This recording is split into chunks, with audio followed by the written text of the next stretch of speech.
Good afternoon. Ayan. Ang ulam ko ngayon ay ito.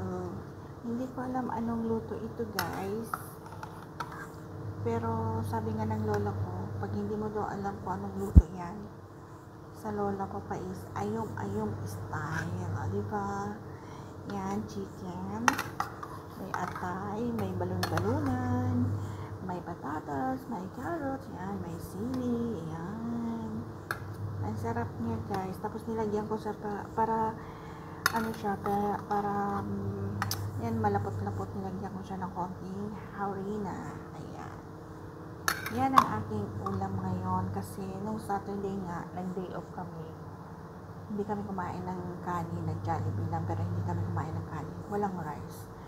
And then yesterday, hindi rin ako kumain ng rice. Kaya ngayon, wala muna tayong diet ha. Ayan. Let's eat.